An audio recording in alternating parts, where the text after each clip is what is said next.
Hello, everyone. I would like to introduce author R.L. Wise, the author of Dizzy Dizzy Desmo. Would you like to tell us a little bit about Everyone. yourself and your book? Uh, my real name is Rhonda. I live in Southern California, Orange County. I live right near Disneyland, and I am a native Southern California. I was actually born here.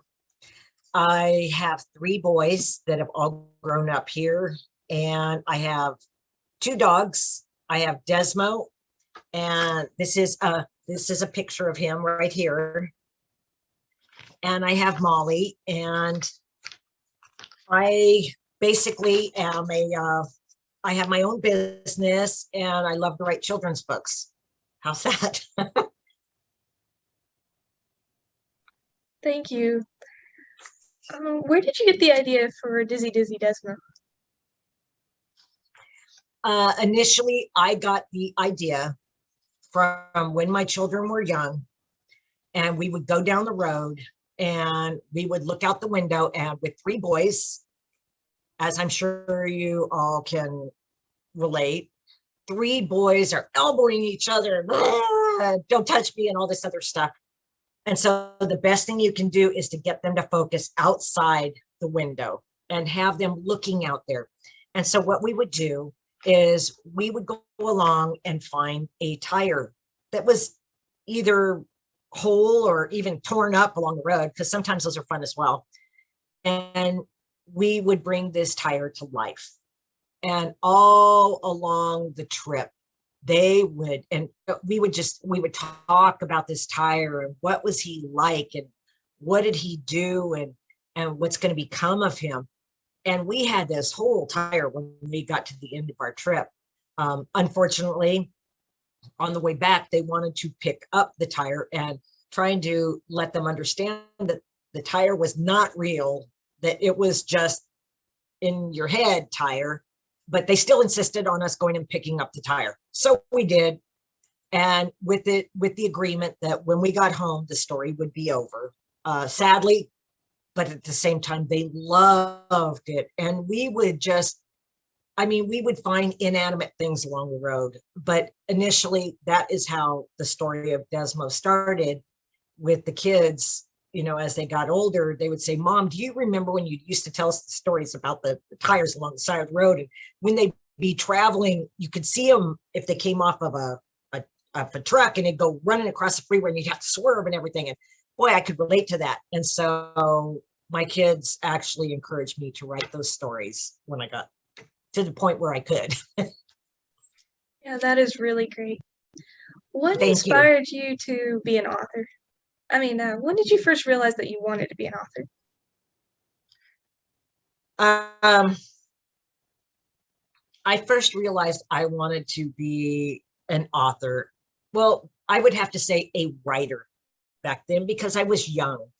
When I was a little girl, I was not allowed to watch TV except for Walt Disney and Wild Animal Kingdom on Sunday evenings, and occasionally Jacques Cousteau, because my mom liked the ocean, so we could do that. But we did have a fabulous library that was filled with all kinds of great stories. But we also we had this rule at home that said that you do not say you're bored. If you're bored, either read or weed. And so we would be given a bucket or a book, and you had your choice. I always chose the book because I'm just not into weeding out in the backyard with a, you'd have to go out there for like an hour and with a screwdriver, mind you. And it wasn't easy. You'd have to in down there and pull it up. And it wasn't just pull the stuff up and throw it in there, pull it in there. No, it had to have the roots on there or you had to go back outside. And so I learned very early, take your time in reading. You know, I could read for days. I just I did not want to do that. But it was not until my kids got older that I really realized that I wanted to write the stories and bring a lot of these characters to life that they grew up with, and that they encouraged me to write. on that same vein, the redundancy of children's stories that it was out there right now. I felt that stories were all beginning to sound the same. There was no creative juice to it. And I wanted to write stories that could get a child to imagine, that were funny, that were unique, and at the same time that they could teach a child a lesson as well. Yeah, I think it's really important. At DW Publishing, we're really into that creativity and that uniqueness, and just authors that want to inspire those around them. Absolutely. What was your greatest challenge in writing, and how did you overcome it? How did I overcome it?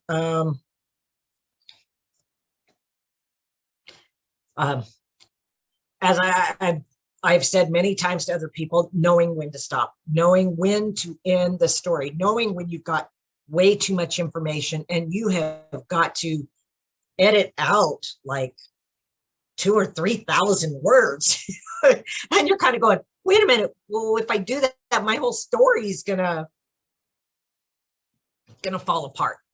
And you kind of go back and you do a rewrite, you go back and you do a rewrite. And I think the biggest thing is knowing when to stop.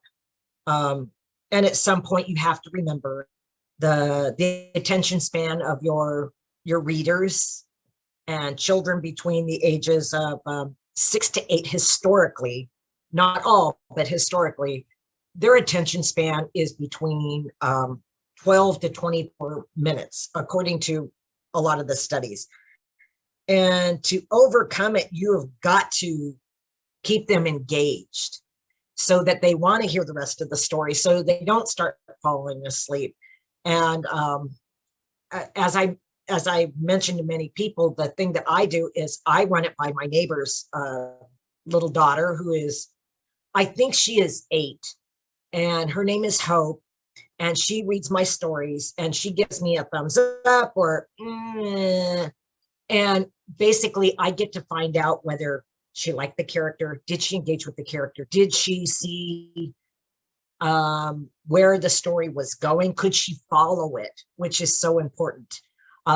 Did she see if he was cranky and did he come out being the hero? You know, different things like that. And she's a great one to pass things off of. I think that there's a lot of people that write children's stories and they miss a crucial element with that, of exploring it with a child and letting them tell you the story back, which is they're regurgitating what they heard, which is so important, because when you hear them, you're kind of going, that's not the story I was telling, but that's what they heard. So that's it's an interesting kind of thing based on experiences with children and, you know, their perspective and their life, and it's very interesting. Yeah, it's very important to remember that children view things through a different frame of reference. I like spending time with my nieces, and that's what gave me the idea for the Moon's Race, was flipping through space books with my older niece and just drawing a sun and kind of teaching my younger niece, and the way she responded just let me know, hey, this is something here.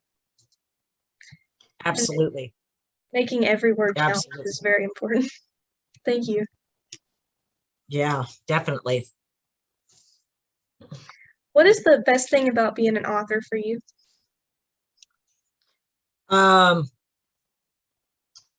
Being able to tell stories that enrich a child's life.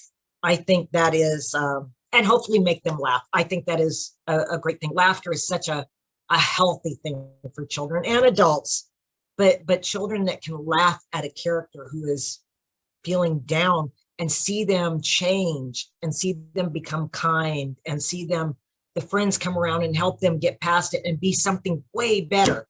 I think that's incredible. That is the ultimate goal for me. If we can suspend reality for a short period of time, not for, you know, just for small periods, to let their imagination kind of go, let them close their eyes and let them just make it all up in their head, what it looks like. It's so incredible. And if they can see the world a little different than their existing situation, it helps them grow, and it helps them laugh and stay healthy, even in times where it might not be so great. Yeah, I really love that. And a lot of times my little niece will just say, "Hey, can I tell you a story?" And she'll just tell the most adorable little stories. And it's really makes me Oh feel yeah. good because it's like, she's looking at the world this way to where she can make up her own stories. It's not just things she watches or reads. I think it's You really know, important. there's something we used to do around our table, and we called it story time. And I think there's a lot of families that may do it. I don't know anymore because we have such fractured families now. But we would sit around the dinner table, and my husband and I, he would start the story off. And then the next person got to tell the story, and then they got to add something in and add something in. And it was just such a crazy, crazy fun time that we ended up with some really interesting stories, some that were way off that, you know, there's no plausible way. I mean, but others were, I loved seeing their little faces when you could look at them and they were thinking, what could this thing do? And no reality here, just if they could, what would they do? And some of the characters that they would come up with were just incredible. And I love that part. And it's also why I miss having my kids at home now. It's like they're all grown up, but now I have grandbabies on the way, so that's a good thing. Yeah, I think it's also important too, because just in reality as well, when you look at what's possible, it kind of gets you to thinking and inventing and creating. So even though it's still fiction and it's nice to step out of reality, it still affects you and makes you think, well, maybe that's not so unrealistic after all. I'll be honest with you. I never thought I was going to be a writer.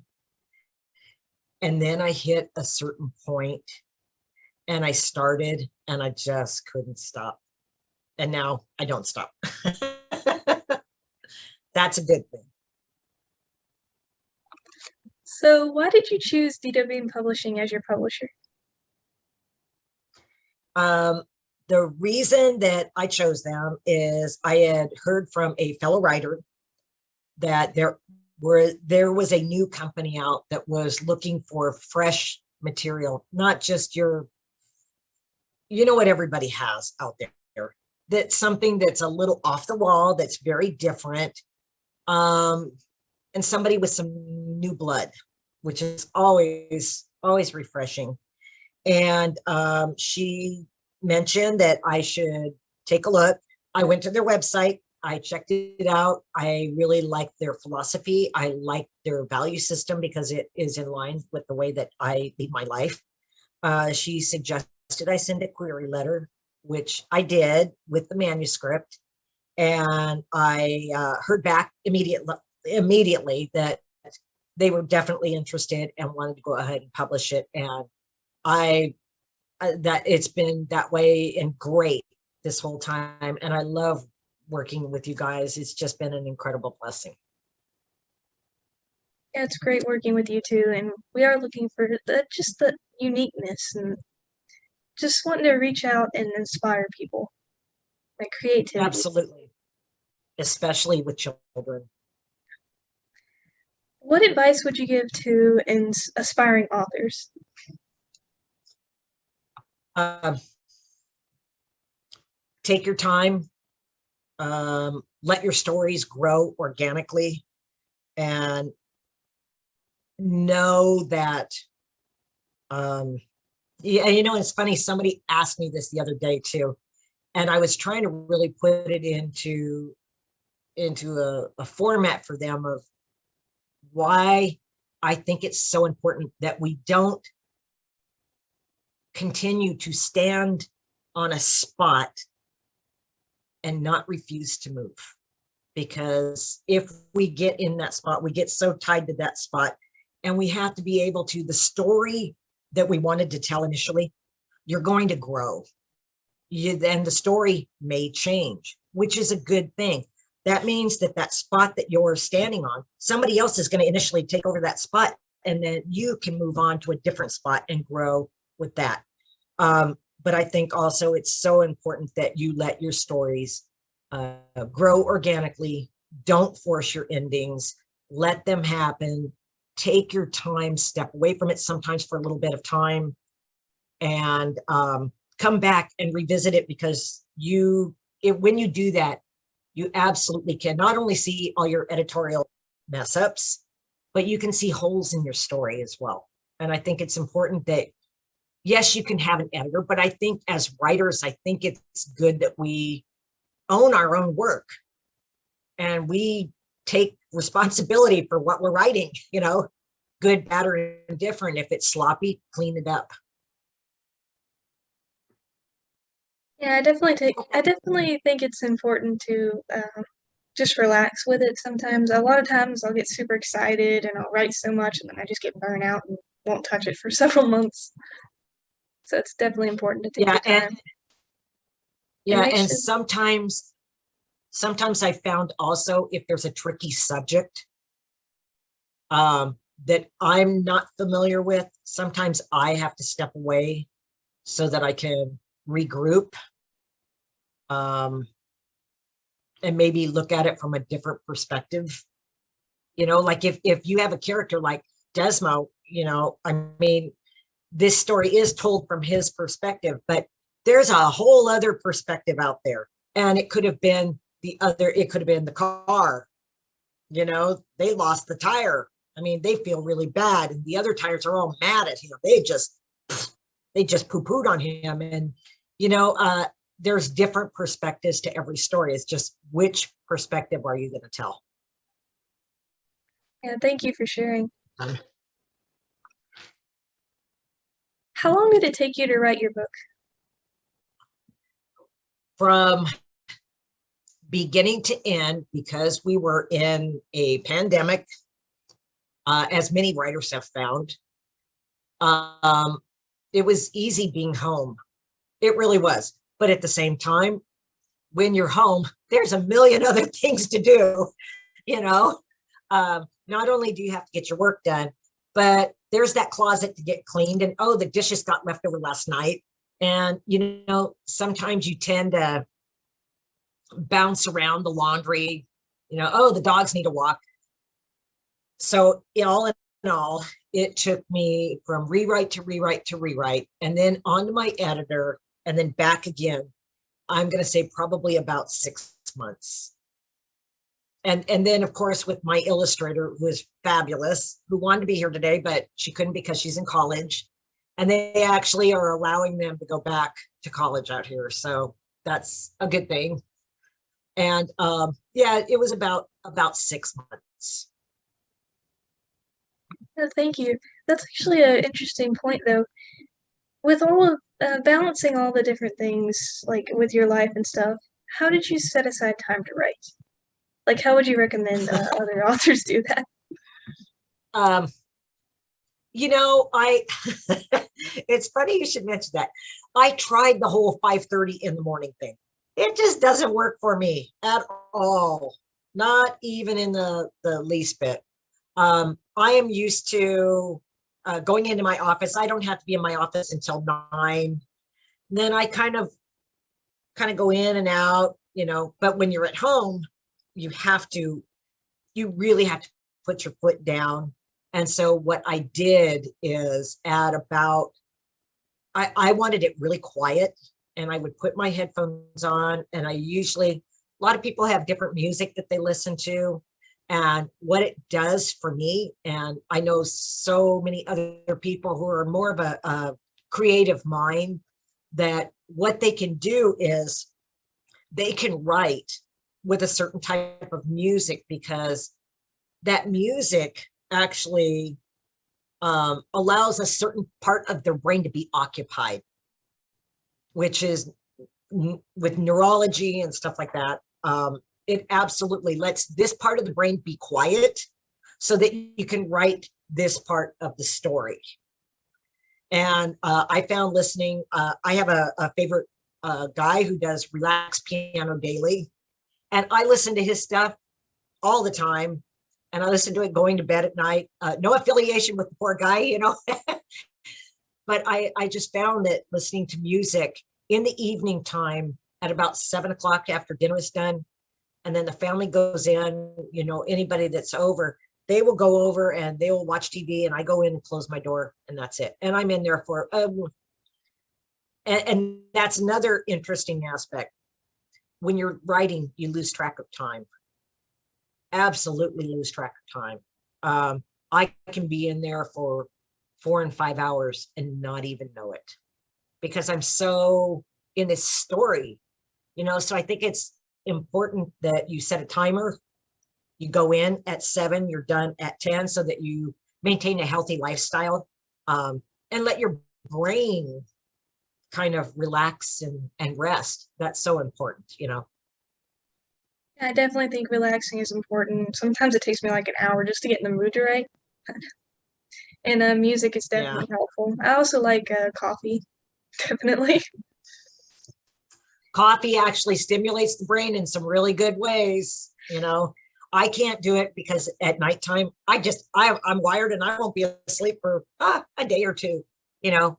So I would love to be able to get up early in the morning, 5:30 in the morning, see the sunrise, and be like one of those wonderful scientists that do that. And it just doesn't work for me.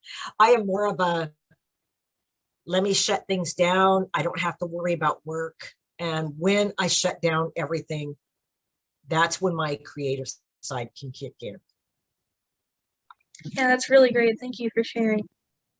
Are we able to look forward to any more upcoming titles? Absolutely. I have a trio of books, a series, as I would have it, called the Knights of Unusual Friends, and they are unusual as they live in our homes, and we don't know the lives that they have. And one of them is Warrior Sock Will, and it is about a sock his name is Will and his pair's name is Liam. So if you get that combination, it's William. A lot of people don't understand that correlation. It was a little play on words there. And what that is about helping each other out and the things that you think you are afraid of the most are not real at all. And then I have Vic with the googly eyes. And this stems from, so out here we have a Hobby Lobby. And I had these big old package of googly eyes. And so one day I came home and there were googly eyes on my pillow. And I didn't like this pillow because he is really like hard. And so I'd always just throw him on the floor because you can't sleep with this pillow. He's like a brick. And then I'd find in the middle of the night, I'd look down and his big old green eyes were glowing off the floor. It was like, oh my God, you know, it was kind of like, ah. And it came the story of him. And he's a hero.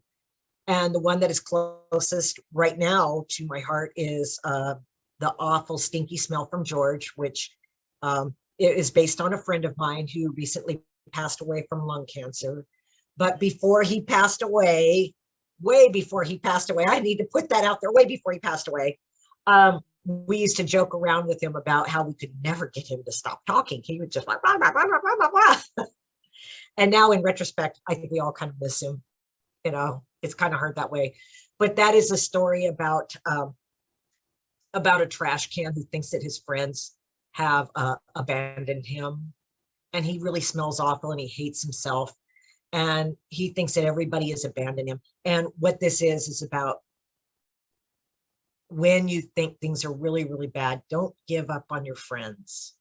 If you are kind and you are loving to other people on a consistent basis, it's not just here or there, it has to be on a consistent basis.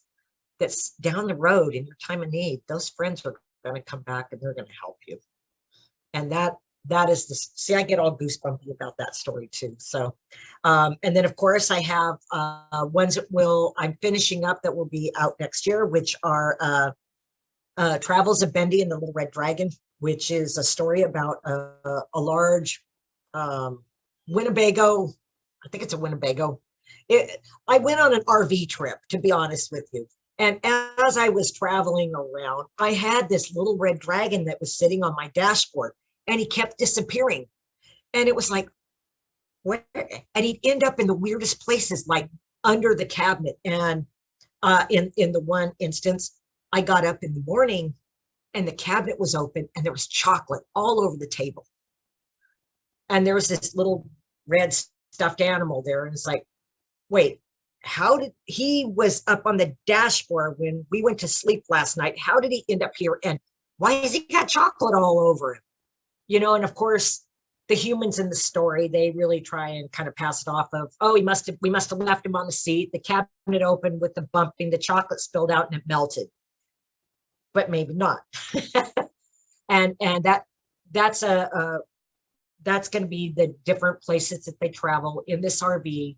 And it does deal with a little girl whose parents are going through a very difficult time, that this RV is, the family wants to sell it. And the son says, for one last time, why don't we take her out, just like we did when we were a family? Why don't we take her out one last time? And what they find is that they can go on adventures, and they really find a good place of bonding for them. And it all comes together really, really nicely, especially for the little red dragon. Thank you so much. You are more than welcome. How did it feel to hold the finished product in your hands for the first time? For the first time, well, now that I've kind of really thought about it, it was like the day before your birthday, when you were, I would have to relate to it when I was 10. When I was 10, I got to have this huge birthday party. I hadn't had one forever. And I would sit out by my aunt's pool and I would just close my eyes and daydream about this party, and about how all my friends were coming over and I was going to get to share my house with them and share my birthday with them. And I just couldn't wait. You know, it was just this incredible feeling. And you get so excited that you can't sleep the night before because you're just like, ah, you know, you're all out there. And then when it arrives, you take a few moments, because it's always good to, with nobody else around, you take a few moments and you look through it, and you do a few little tears. You know, see, I get all emotional about it now, but and then the first thing is you go to your loved ones, and you go to your friends, and you go to your family and say, I know I said I would, but look at, I did it. You know, because for a long time, they all kind of like, yeah, right. Yeah, you're going to write a book. You keep saying that. It's like, no, I did it. I did it. And you get to share it with them, and you look at things a little bit differently, and you feel so blessed. You really do. And it makes you feel so good inside, and it makes you want to do more. It feeds this little part of inside you that kind of goes, you know, like a little train. You're going up that hill like, I think I can. I got one track on my way, and I'm going to do it again, and I'm going to do it again. It's like, and I look forward to doing that, and I look forward to sharing these stories with children. And that accomplishment really is amazing, and it's really inspiring. Like, not just to others, but to yourself. Absolutely. I remember I held the book for my first time. I literally jumped and screamed right there. I couldn't hold it in. Did you get the goosebumps too? Yeah, didn't you get goosebumps? And kind Definitely. Of go, God.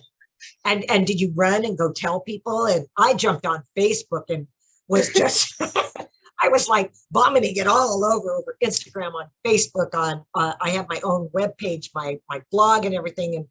And then of course I went running house to house in my neighborhood, you know, and then my kids, they were doing the same thing. They were like so proud of their mom, and like they were sending it to their friends and then their friends, and it just got all passed around. And unfortunately, with the pandemic, we were not able to do, I don't think we were able to do as much as we wanted to do because we were kind of in a lockdown. We could create these stories, we just couldn't do anything. So I'm looking forward to when we start opening up back here. I out here, I think we are scheduled to open up in late June is when everything is supposed to lift, provided that, of course, we don't have another wave kind of go through. But the good thing is I went ahead and I got my shot because I want to be around my grandbabies, and I just think it just is a lot safer for them that everybody do their part, make it safe. Yeah, we've been hearing a lot of good news, so we hope to see our authors in stores soon. Absolutely. I also want to give a plug out to I just did a video of reading of the story for a museum in Santa Ana, and it's called Sharing of Friends. And I will absolutely send you the link as soon as it gets done. And I got to read the story to all these kids from all over, and it's just like, it's incredible. And I have a friend of mine who is she's I believe she's one of the curators there, and she's with Kiwanis, which I'm part of as well, which is a group that helps community and children and everything like that.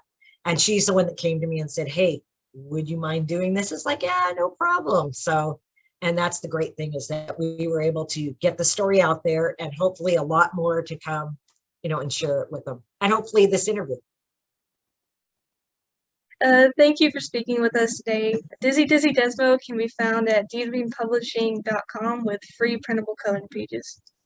I hope you have a great day. Thank you guys so much. Thank you so much.